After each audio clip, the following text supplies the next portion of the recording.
on the edge of the Kalahari Desert, in the crater of an extinct volcano. An extraordinary phenomenon. A celebration of opulence and lavish luxury. A place vibrant with excitement, where the adventurous indulge the senses, where fertile minds run free, and where fantasy has become fact. The Lost City.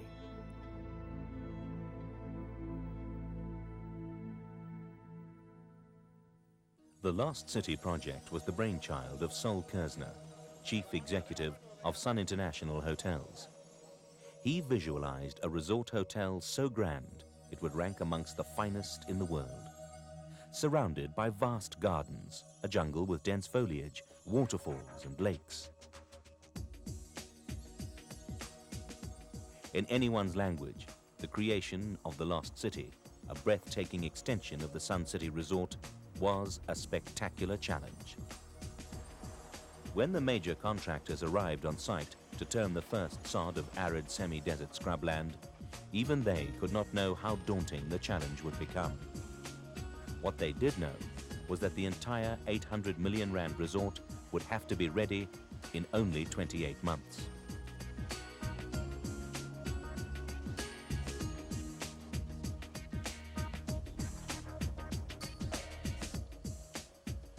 Among those entrusted with the task of turning Kerzner's fantasy into reality were Patrick Watson, world-renowned landscape designer, and Top Turf, South Africa's leading landscaping contractor under the leadership of Dave Kirkby.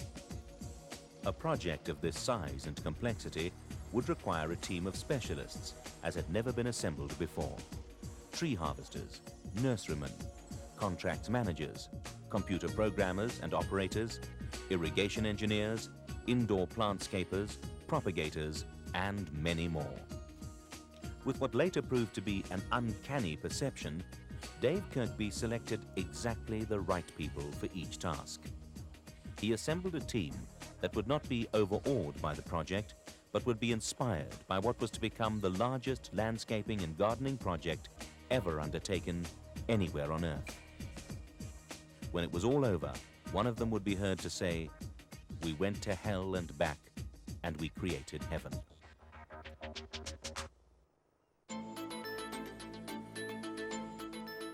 Both Top Turf and Watson had been anticipating a major project just like this, having already completed several landscaping and maintenance projects for Sun International in the past, among them the Sun City Gardens and the jungle of the Cascades Hotel. Ready and waiting in Top Turf's 3 giant nurseries at Kempton Park, the Wild Coast and Boshoek were hundreds of thousands of indigenous and exotic trees, shrubs and ground covers. But even this was not enough. The colossal scale of the project required yet another nursery and maintenance facility on site. Administration buildings, workshops, stores and service yards, drip lines, a tree farm, propagation and shade houses, all were fully operational in less than 6 months. Conscious of the scarcity of water, Top Turf constructed the nursery with water conservation in mind. Water is pumped from a supply dam and through a fully automated irrigation system running throughout the nursery. Excess water is drained off and gathered in a small dam to be recycled through the nursery again. Also ready in record time, a sophisticated computer system to monitor the progress of the 10,000 new plants propagated each month. And when planting began on site, the exact location and watering needs of each and every one would be recorded on the same computer.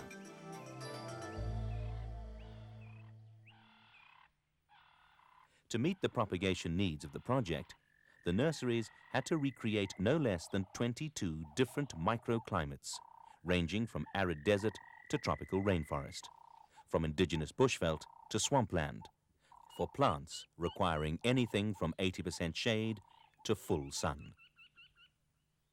Most, including some extremely rare species, were nurtured from seeds and cuttings. No less than 70% were species which had never been cultivated before. The landscape design requirements also prompted a worldwide search for specific plants. From collectors and nurseries all over the world, the plants began arriving, and the amazing collection grew.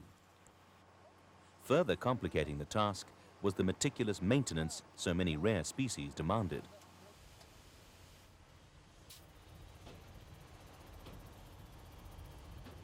By October 1990, construction of the fantasy landscape had begun in earnest. Hundreds of tons of earth and rock were moved and rearranged. Existing trees were dug up and root-balled in grow bags of geotextile. Care was taken to inflict as little damage as possible, so that when they were finally replanted on site, it would be difficult to tell that they had been moved at all. But it would be a year before the trees could be planted in their final position. So they were moved to a specially prepared tree farm complete with their grow bags. When they were transplanted for a second time, the bags still remained, but were punctured to allow the roots to grow. If these trees ever need to be moved again, only the roots outside the bag will need to be trimmed off. This system, pioneered by Top Turf, is so successful that the trees showed only minimal signs of trauma, even though some had to be relocated and transplanted several times.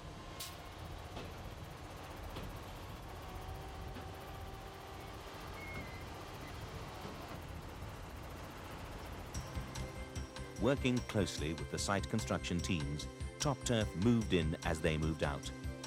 Fully grown trees began arriving from remote areas up to 1,000 kilometers away. With the help of long-reach mobile cranes, they were planted in position. With only 15 months to go, still a bleak landscape of rock and raw earth.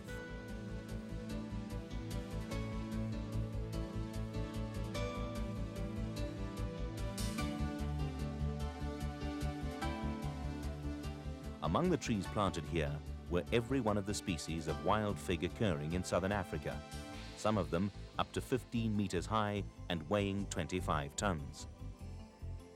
One, named the Indaba tree, was so big it was split into 3 for transporting and replanted exactly the way it was found. From the Indian Ocean coastline came tall and elegant 16-ton palms. And saved from the bulldozers of road builders in the arid far north, giant baobabs.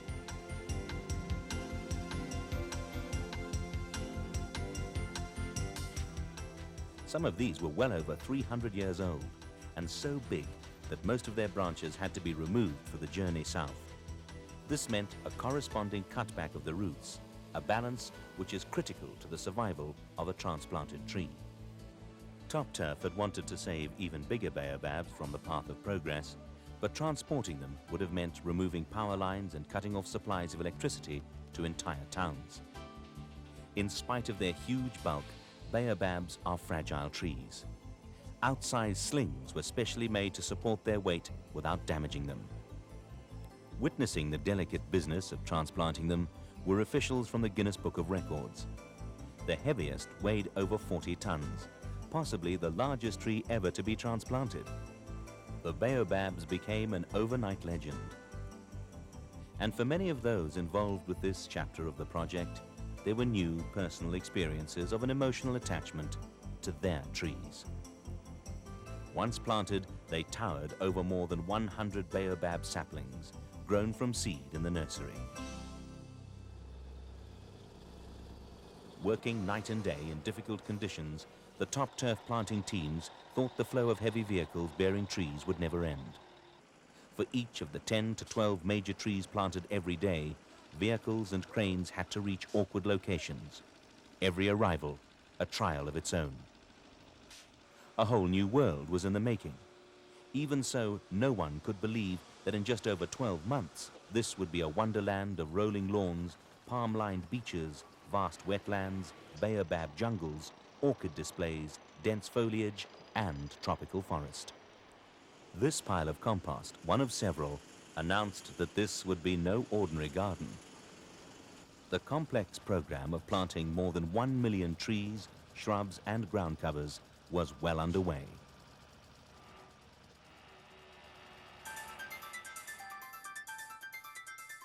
A feature of the long relationship between designer Patrick Watson and Top Turf is an understanding so profound that it does away with plans and diagrams completely.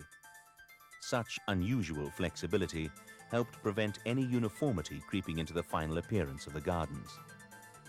Watson knew that the minds of humans are too ordered and controlled for us to successfully copy Mother Nature's completely random scattering of trees and shrubs.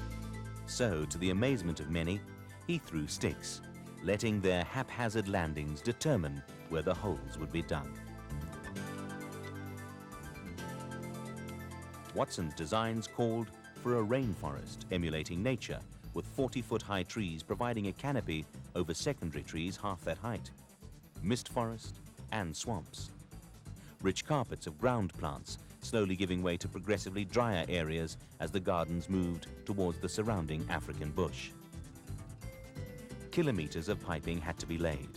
More than 11,000 sprays and sprinklers were linked to a computerized radio-controlled irrigation system to cope with the complications of an unprecedented mix of plants. Thousands of meters of winding adventure pathways were also being built by Top Turf specialists. Huge boulders and stepping stones had to be moved into increasingly inaccessible areas. The pathways would eventually lead visitors through a wonderland of indigenous and tropical plants, which would in turn create perfect microclimates to attract small animals, birds and insects. Amidst the mud and rubble of what would soon be waterfalls and streams, an 8 million-litre wave pool was also under construction. When completed, 2-metre waves would be rolling 120 metres to break onto a tropical beach shaded by tall palms. Lawns were being meticulously prepared to the same standards as championship golf course greens. Lawns were quite literally the foundation of Top Turf itself, and therefore the company's forte. Each individual lawn area was excavated and reconstructed with layers of prepared soil and underground drainage, specially designed to suit the expected high traffic flow. In the race against time, up to 5,000 workers were swarming over the site and straight through the newly forming gardens. Pipe and cable layers, trenching machines, cement mixers and bulldozers severely tested the resolve of the Top Turf team. In some areas, lawns were dug up and replanted 9 times. Nevertheless, Top Turf managed a highly creditable loss rate of only 2% among the 4,000 transplanted trees and the 240,000 open ground plants.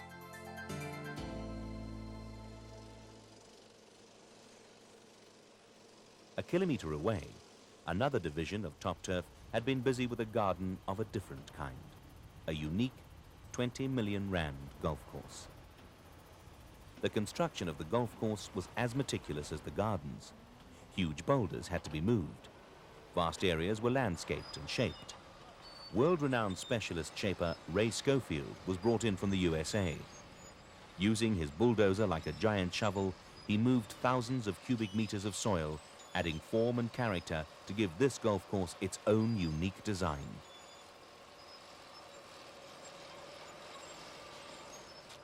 As the greens developed, subsoil drainage systems were laid, using methods developed by Top Turf through years of experience in golf course construction.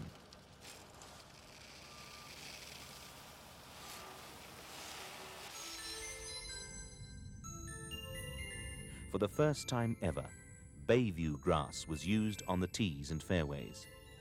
But because Bayview was not commercially available at the time, a 3-hectare sod farm had to be created at the Top Turf head office in Germiston.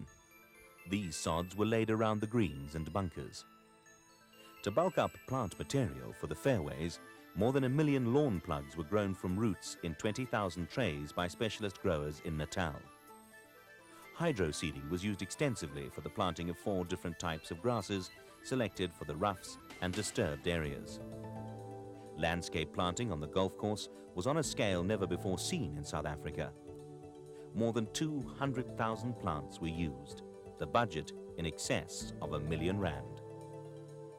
The Lost City Golf Course now forms its own liquid beauty. 100 hectares of smooth turf, brown sand bunkers, lakes, pools and palms against a backdrop of the African bush. Included for good measure in the style of this lavish resort were pools of natural habitat for crocodiles. The brilliant Gary Player design allows the desert-style course to give 100,000 tournament spectators commanding views without a single grandstand.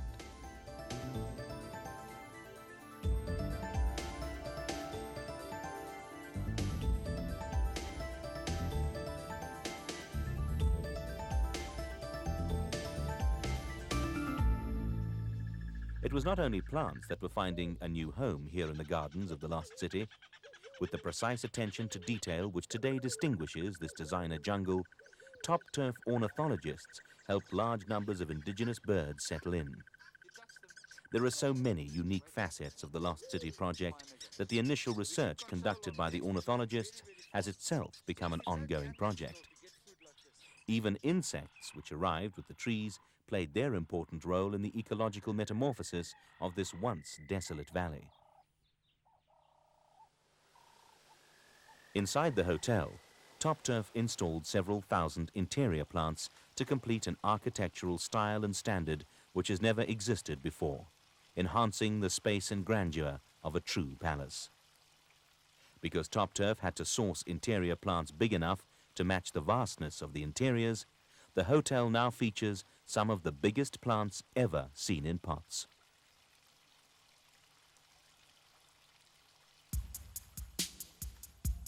In all its splendor, the Lost City opened on schedule in December 1992. The gardens of the Lost City were breathtaking. Even the Top Turf project team were amazed at what they had created. And they looked back, albeit somewhat dazed, on 2 years of extreme personal sacrifices. Some individuals worked over 100 hours overtime in a single month. Most regularly worked through weekends and late into the night, sometimes by torchlight. Apart from the core of 40 specialists, the Top Turf team was made up of 400 local people who came to the project with no experience at all. Yet after intensive training, they were planting to the highest horticultural standards. Under the relentless pressures of the project deadlines, unprecedented team spirit grew as fast as the gardens. The Top Turf operation was characterized by the support given by each individual to the next. 440 people knew they had never worked so hard in their lives. Brimming with pride, yet restrained by professional modesty, some were heard to say they hoped they would never have to work so hard again, knowing all the time that if asked, they probably would.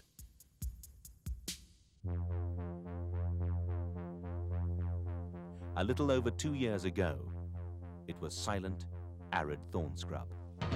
Today, 23 million liters of water gurgles and cascades through a living jungle fantasy of 3,200 species, double the number found in the whole of the Kruger National Park.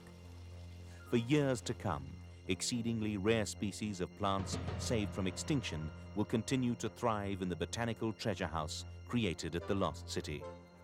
And it will be sustained by a full complement of professionals permanently stationed here to care for their extraordinary creation.